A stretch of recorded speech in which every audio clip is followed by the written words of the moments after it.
So thank you again. Thank you for being with us today. And today we're kind of talking about the difference between short-term and long-term. Are you focusing your attention on the short term, or are you focusing your attention on the long term? Now we have to recognize that we as human beings, we have the ability to direct our attention. We have the ability to be aware, to be self-aware, and we have the ability to change or to redirect our attention away from one thing and towards another thing. That is something that we, as far as we know, that we as human beings are uniquely capable of doing. Other sentient beings obviously think, other sentient beings obviously they solve problems, they have great skill, they have great capability. But as far as we know, we have the unique ability to think about what we're thinking about. We have the unique ability to become aware of our thoughts, to become aware of the process of our thoughts,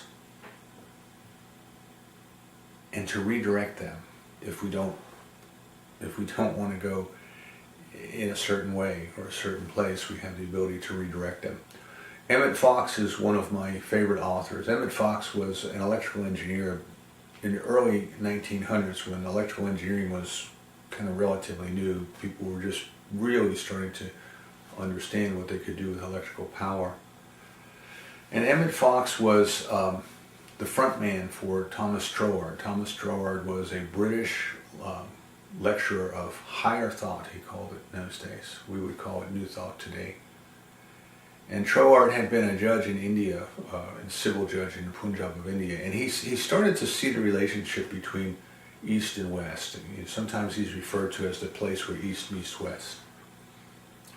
That he could start to see that the underlying thread between what was being taught in Hindu teachings and in Buddhist teachings was in fact very similar to the underlying thread of what was being taught in Christianity. If you peel away the short term or the apparent differences and you start to look at what are the underlying principles, what are we trying to teach here? So Troward came back to England, and he didn't know that other people thought the same way he did. He was in a tea house in London, and he was writing his notes. And in that culture, you didn't get a table just to yourself. If other people came in and they needed a place to sit, they would sit them at your table. So you would share a table with other people. And a lady came down and was seated at his table, and she looked at his notes and she said, "Oh, I see that you're a student of higher thought." And he said, "Well, what is that?" And she said, "Well, that's what you're writing." And she introduced or invited him to come and talk to her group, and that's how he got started. But Troward was a judge. He had a legally trained way of thinking. Everything was an argument. Everything was a legal argument. You had your major clauses, your minor clauses, your suppositions, all these kind of very technical ways of presenting information. And for that reason, some people find him hard to read. So Emmett Fox was an electrical engineer, and he got interested in what Troward was teaching, and he would go out and rent the meeting hall, print up the flyers, put the ads in the newspapers, sell the tickets, those kind of things that a front man does. And Emmett Fox later decided that he was going to become a public speaker, but he was going to take the message of Troward and make it more accessible, to speak in terms that people could understand. And I think this is, when we look back at the teachers, we look back at the teachers and the teaching stories that we remember, somehow they access something within us that we already knew. Somehow they were kind of familiar to us. There's something in there that was calling to us.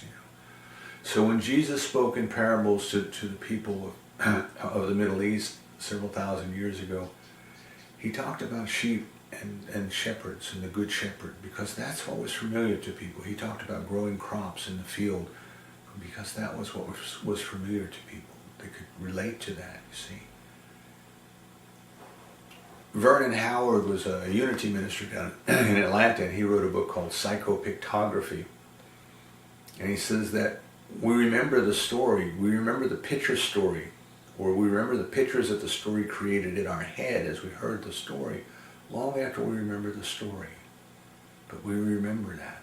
So people would hear the story about the Good Shepherd, and the next time they were walking out in the country and a shepherd with a flock of sheep passed them, they would, you see, there we get it.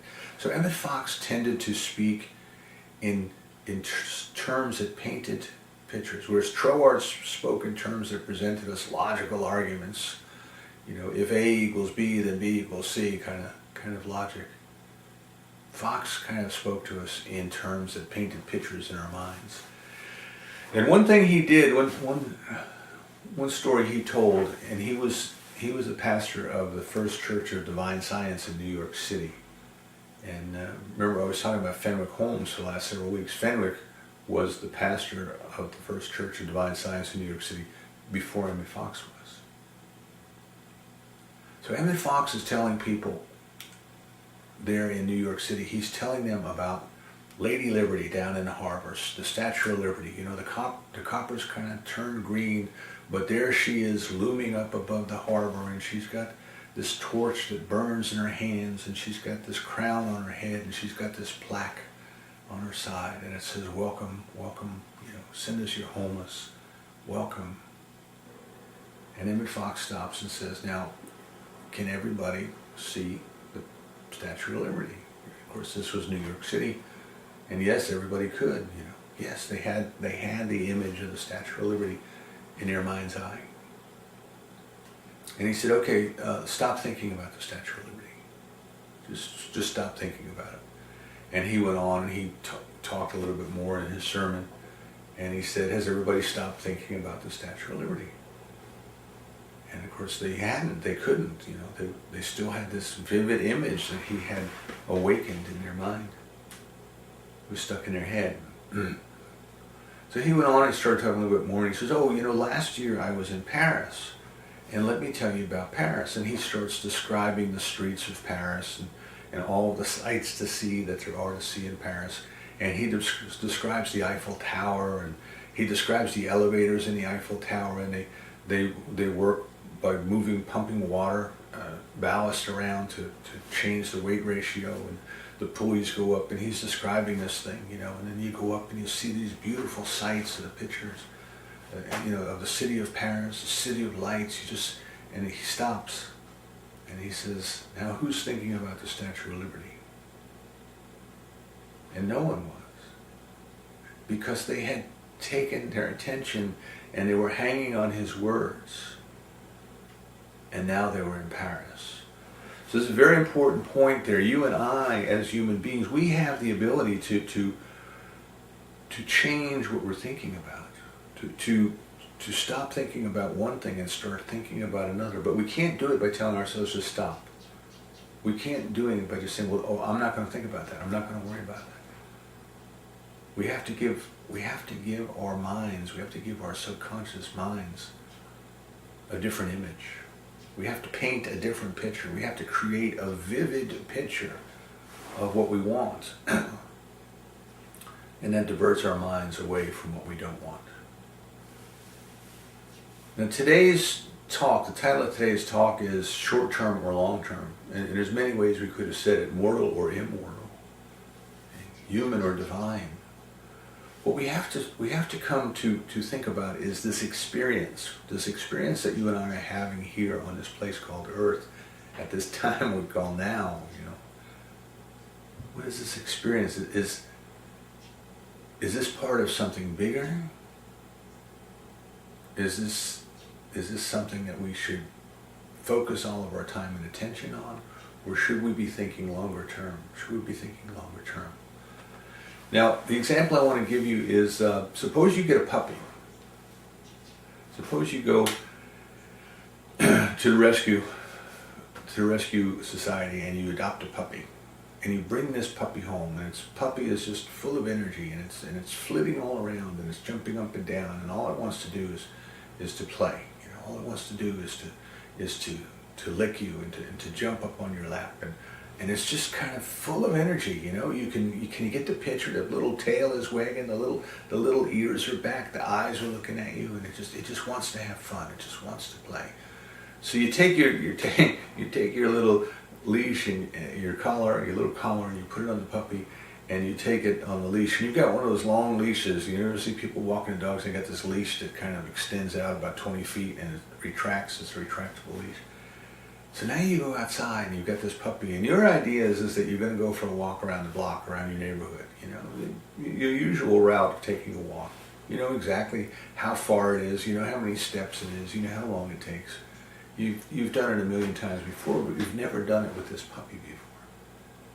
And as soon as you get outside the door, that puppy takes off and it goes as far as it can go to the end of this 20-foot leash, and it's tugging and it's pulling, you know, and it's panting, and it's got its little paws going, and it's just trying to pull all over the place, and as tiny as it is, it's kind of dragging you along, you know. And you think you're going to the right, and it wants to go to the left. And it sees a leaf blow, and it runs after the leaf, and boom, it hits the end of the leash, and it stops, you know. And then you're going down the road, and every mailbox post it comes to, the puppy's got to stop and investigate, you know. And it's just going this way, and it's going that way, and it's getting the leash wrapped around things as it goes, and it wraps around the telephone poles and everything else that it's exploring, you know. And you think, well, this just isn't working so well. I'll just let the puppy off the leash for a little while. So you let the puppy off the leash, and then what happens? Wow, now it can range just as far as it wants to go. You know, then it just runs in whatever direction it wants to go. It sees a dog in the backyard of a neighbor's house, and it runs all the way up to the fence. It has to go. It has to say hello. You know, and then it runs back in another direction. And then the wind starts blowing and carries a scent to it, and it runs upwind, and it has to go explore that scent. Now you're trying to just go in a little circle around the block. That was your intention to go. But what has happened is that that little puppy didn't share. You didn't have a shared vision of this walk, that's for sure. There's no harmonious unity of intent between all the participants. The puppy was just going from here to there, to here, to there, from here to there, wherever whim took it at the moment. Now the point that we want to make with that is that the untrained mind, or the mind that is unaware of itself, you and I can be self-aware, but the self that is unaware of itself is a lot like that puppy. Something comes up and we go, ooh, and we give all our attention to it, and then something else captures our attention, we go, ooh, and we give all our attention to that, and something else comes up over here, we go, ooh, we give all our attention to that, you know. And we flip from here to there. And this is why the Buddhist masters would refer to students as having a butterfly mind or a grasshopper mind. Because the untrained mind is not aware even of what it's thinking, much less trying to divert its thinking back into something that leads to a longer term. Is that the whole purpose of life? To just flip from here to here to here to here? Perhaps it is, perhaps it's not. Perhaps there is a longer term, something that lasts longer that we should be devoting our attention to. Second story I want to relate is one that we get from King Arthur's legends, and I've mentioned this one before, but it's a very valuable one. It's a very valuable one for us to recall. And I was kind of surprised. You know, I grew up and we had movies about King Arthur and stories about King Arthur and movies about knights in shining armor and all those things. And they were tales of adventure, you know, to a young boy. They were you know, knights and swords and all these kinds of things. And I never once ever stopped to consider that they might be a mythology with a deeper meaning, you know. And Lori and I went to the retreat at a Silmar Conference Center one year, and there was a man there who explored this, more or less the spirituality of fairy tales and myths, and told us how important they were. See, much like Emmett Fox, much like Vernon Howard, who is telling us in psychopictography that long after we've forgotten the words, we remember the pictures, we remember the story. The same thing was true in the fairy tales and the fables. This is the fables and the fairy tales. They had a moral teaching. They had a moral value to them. Little Red Riding Hood was teaching young girls to stay away from strangers. There was a moral to that story, you see. And the same with the King Arthur's legends. And I don't imagine it's all of them because they've been written over a number of years and different characters introduced. You know, Guinevere was introduced, I think, hundreds of years after King Arthur's legends started. Lancelot and Guinevere, that whole plot line that we're so familiar with from Camelot, that was introduced much later. But the underlying theme that we get from the stories of the knights is the quest, you see, and the dedication to the quest, and the pursuit of the quest. And of course, as Campbell tells us, this is the hero's journey. This is the hero's journey that all of us must go through. This is the hero's journey that all of us are in fact going through, whether we know it or not. So what would happen is the knight would receive some kind of a call or some kind of a challenge to go on this quest. And usually the quest was after something holy. You know, the Holy Grail is what we're most often taught about. And the Holy Grail in our current interpretation of the legends was the chalice that Jesus drank out of at the Last Supper. You know, if you've looked at the Indiana Jones movies, you know, the one where Sean Connery was his father and they had to go find this chalice. The Holy Grail was considered to be the chalice. But that's not what it was in the legends. That's not what the symbolism was in the Arthurian legends. The Holy Grail is our soul. The Holy Grail is our awareness of the presence of God within us. The Holy Grail is the Christ within us, you see. And that's the quest that each and every one of us are on. That is the long term. That is the long term purpose of our life, is we're trying to discover, we're trying to remember. We're trying to find our souls, trying to find the essence of what we are. So in this one tale, I can't remember the knight's name, but it's and the holy cities, Sir so-and-so in the holy city. The knights are all questing to find this holy city. There's this fabled holy city somewhere, and the people there are waiting for a good knight to come and lead them to be their king. And they are all questing to try to find this. And this one knight takes up that quest and he goes off. And of course, like all quests, he meets all of these challenges, these trials and tribulations that he must overcome along the way. Much like in life, you and I meet trials and tribulations along the way that we overcome.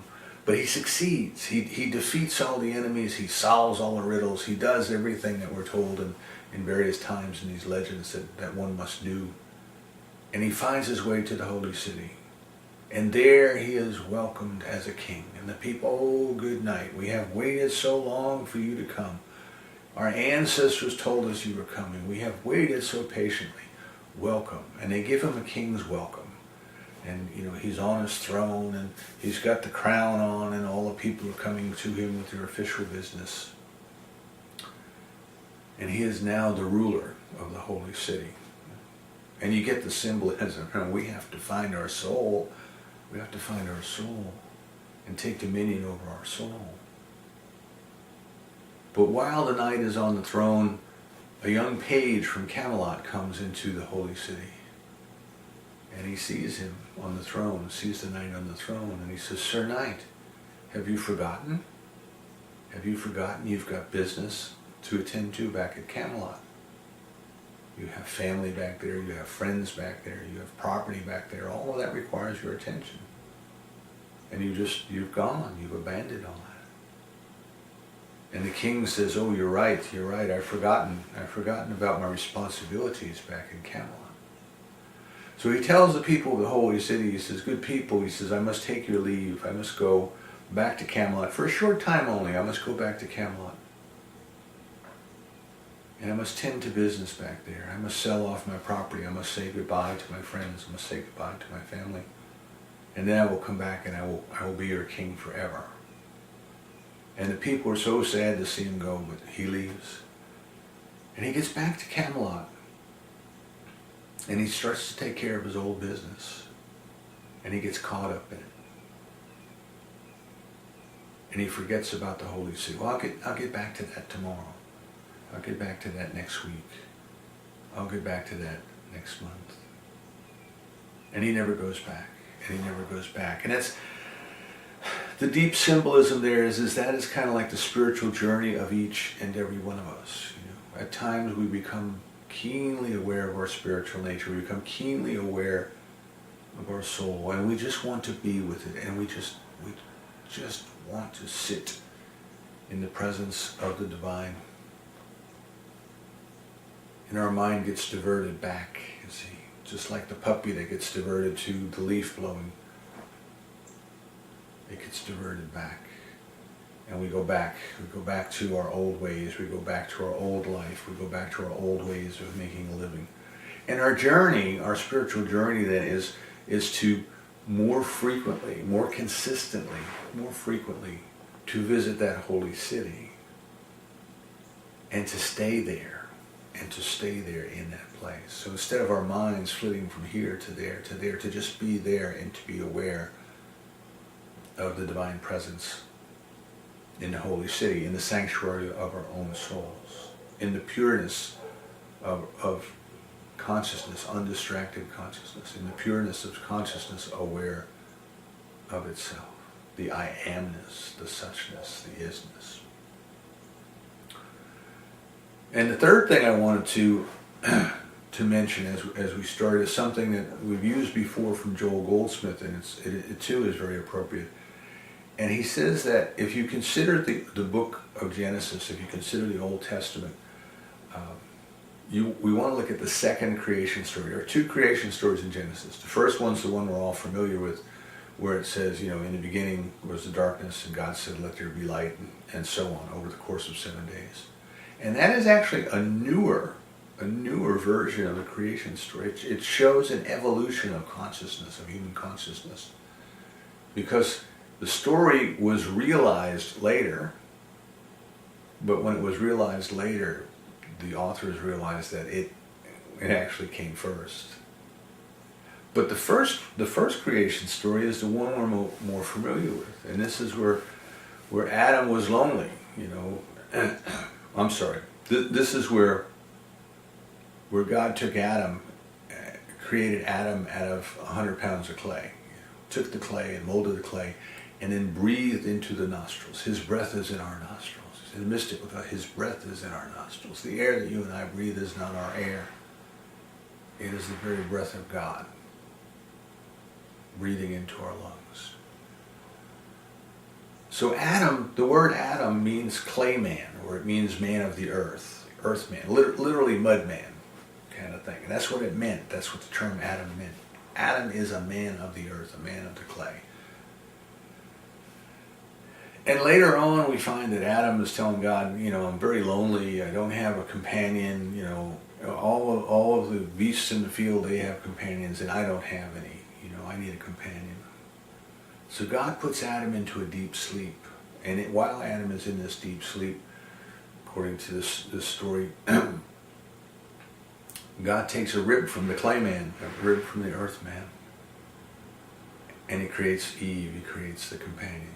Now keep in mind, this is a story. This is a story that is trying to tell us something. But Goldsmith's point is that Adam is in a deep sleep, and nowhere are we ever told that he has awakened from that sleep. And his point is that you and I, each and every one of us, we are that Adam who is in a deep sleep. We are that clay man. We are that material person who is in a deep sleep, who needs to awaken to experience Eve, to experience our spiritual nature, to experience our soul. So if we come back and we think about where we started, this journey that we're on, this journey that you and I are on is we are trying to remember our way back home. We are trying to get back into the garden.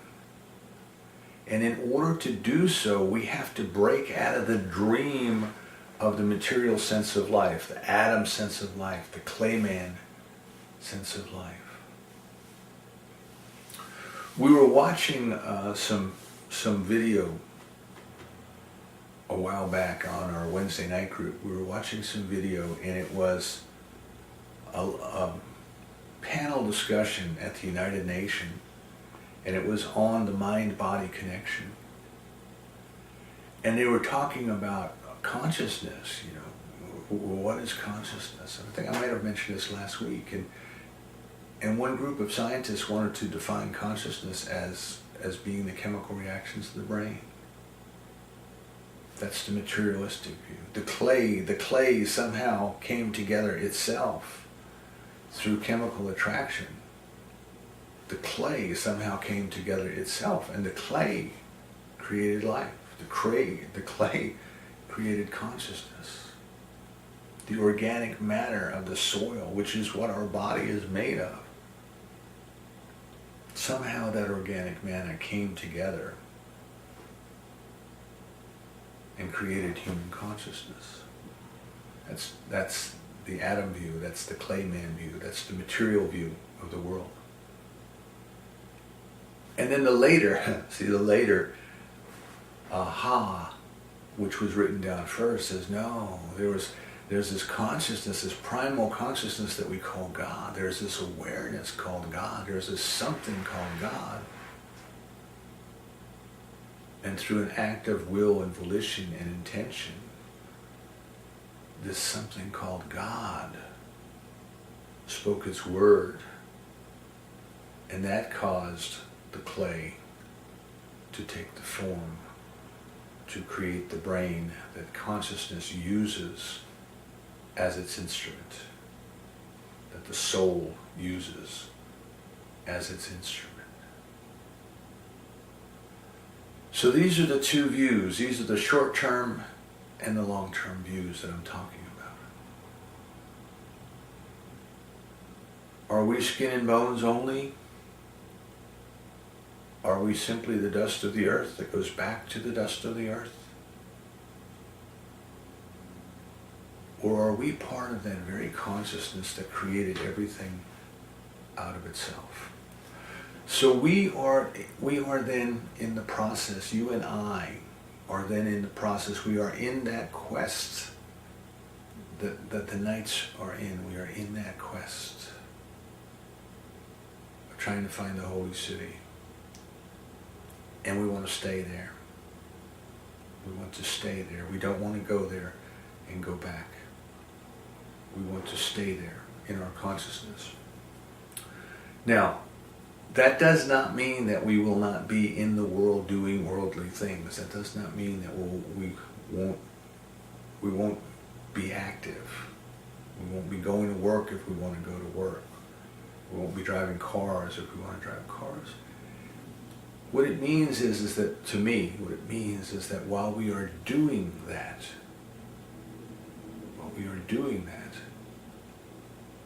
we will be aware that we are eternal spiritual beings, having the physical experience of working, having the physical experience of driving the car, having the physical and the emotional experience of being of service to another human being, of being in love with another human being. But we will be aware of the fact that that's not all there is. That the human experience is not all there is. So what we want to do, what I'm suggesting that we do is take a different approach to life. We remember at the beginning I said you and I have that choice. We can let our brain go here, our consciousness go here, we can let our consciousness go there. We can let it run wild like a little puppy. Or we can constantly bring our mind back to what we want. As Emmett Fox did with his congregation, showed them, you have the ability to create that mental picture. You have the ability to create that story that will invite your consciousness. Invite your consciousness. to stay where you want it to stay. So what we do, what I'm suggesting that we do, is take time to start the day. Take time to start today in a different manner, perhaps, than we usually have. You know, for all the years that the clock went off and I had to get up and go to work, or I had to run to an airport, or I had this, or I had that, or I had the other thing, you know, I would just get up and go. I would just get up and go. The clock would go off. I would jump out of bed. I would get a shower. I would get dressed. I would get in the car. I would go to the airport. I would go to work, or I would do both. And I was doing it without thinking, without really thinking about who was doing it. Why was it being done? I was so into it. I wasn't in the moment, mind you. I was into the task. I was into the task. That I got caught up in the task, and I got caught up in the details. Just like the knight going back to the Camelot. I got caught up in the details of daily living. And I lost sight of the fact that it was the very love and very presence of God that made this all possible. It was the very love and the very presence of God that animates this bag of clay. The very love and the very presence of God that keeps the sun coming up in the morning. Keeps the trees giving us oxygen. So I was separated from, I was disconnected from my very source of life, the very life of God itself. I was caught up in the short term. I had to go to work today, I had to go to the airport today, I had to catch a flight to New York today, yada, yada, yada, down the line. And I had completely lost sight of who it was that was doing it and why it was being done. So what I invite you to consider is that you and I, what we're doing, you and I, is we're constantly trying to awaken from that Adam dream. You know, it's kind of like having been under anesthesia, and they're trying to wake you up, and they're trying to get you back from anesthesia. And when they do that, they want to make sure that you're awake enough to do two things. Right? You're awake enough to breathe on your own, and your gag reflex is working so that if saliva gets puddled in the back of your throat, you'll clear your throat. So they need to talk to you. They need to get you awake. And what they're doing is they're calling your name. I'm sure everybody has been through this somehow, but you have no idea where you are. You have no idea what's going on. You're completely sedated under whatever this stuff is that they give you, and suddenly somebody starts shouting your name. Shouting your name. Wake up, wake up, wake up. We're taking the tube out of you, know. Wake up. You know, you're going to have to start breathing on your own and wake up, you know. And you're groggy, and you're coming out of this, and you're trying to wake up. And it's the sound of your name. It's the sound of your name that they keep repeating that is drawing your attention towards that voice. And this is why in the hospitals and the paramedics, and you'll even see it in the war movies and things, where the medics keep saying, stay with me, and they keep calling the patient's name, stay with me, look me in the eye, stay with me, I'm right here, stay with me. They're trying to bring that person's attention to themselves. And what we want to do is we want to kind of think in a similar way, that there is this presence within us, there is this holy city within us, there's this holy grail within us, there's this soul within us that is constantly calling us to it. Pay attention. Stay with me. And that is the long term. That is the long term. That is the eternal. That is the immortal. That is the presence of God within. So we started out kind of by thinking in our opening meditation, thinking of the experience of the physical, thinking of the experience of the mental, thinking of the experience of the emotional, and then wondering, what is it that has those experiences? I am not the physical, I am the one experiencing the physical. I am not the mental, I am the one observing the mental. I am not the emotional, I am the one feeling the emotions, observing the emotions. Those things are the short term. The long term is the one who is observing, the one who is observing. So one of the things that we can do to help ourselves to awaken and to help ourselves to stay on track to awaken is to take some time before we enter the world of busyness and just remind ourselves, who is it who's going into the world today? Who is it who is going to drive the car today? Who is it who is going to serve the clients today? Who is it? And what instruments are they using to do that? They're using the body. They're using the mind. They're using the emotions. But who is that one? Who is that one? Who is that long-term one? So what we want is to stop identifying with the material. Stop identifying with the clay. Stop identifying with the short-term, I'm a human being having a human experience for a limited time. And we want to take a deep breath and we want to step back and say, no, I am a spiritual being. I am in eternity right now. I am in the eternal experience right now.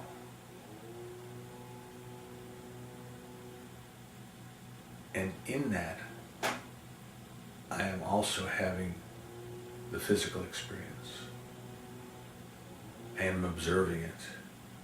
I am having the mental experience. I am observing it. I am not that. I am the one observing that. I am having an emotional experience. So we want to try to create the identity. We want to try to switch our mind from New York City to Paris. We want to try to switch our mind from being caught up in the daily activities of life and bring our minds back to who is it who is experiencing it. Who is the one who has come here to experience it? Why have I come here to experience it? How is this helping my soul on its way to enlightenment? In Buddhism, they talk about the unfettered mind. And they talk about basically everything that is not enlightenment is ignorance. Ignorance, which is also a delusion. So unless we are enlightened, we are living in ignorance and we are living in delusion. Ignorance has been heaped upon us, the Hindus might say. And what we're trying to do is we're trying to cast off this ignorance. We're trying to make progress through evolving our consciousness to identify with the truth of who and what we are. And sometimes we stop along the way. Sometimes we stop, like a little puppy will stop at a mailbox post. We stop. And we get caught up in the details of what we've stopped for. And we're not making progress any longer. And that's called abiding in ignorance. We abide there. We stay there. We've stopped there. We're stuck there. You see? And what we want to do is we want to not be stuck. We want to keep moving forward. We want to keep evolving our consciousness. We want to keep eliminating everything that tells us that we are separated from God. Everything that tells us that we are only human. And one of the quickest ways to do that is by shifting our mind from short-term thinking to long-term thinking. How does this thing that I wish to do at this moment, how does that help me to have a greater realization or a greater experience as an eternal being, as an immortal being, as God's love in action? See, I think if we stop thinking of ourselves in small terms, the physical, the mental, and we start recognizing ourselves in bigger terms, not that we are big, but that God is big, then it becomes so much easier to let go of the struggle and do Do the right things. Do the right things. How much of the hate in our world, how much of the pain in our world and the suffering in our world is there because people have these artificial boundaries set up in their mind about who's who and who's different. And we're not like you and you're not like us. And we don't need to care about you because you're not like us. All of that's mental, see? All of that's mental. None of that is spiritual.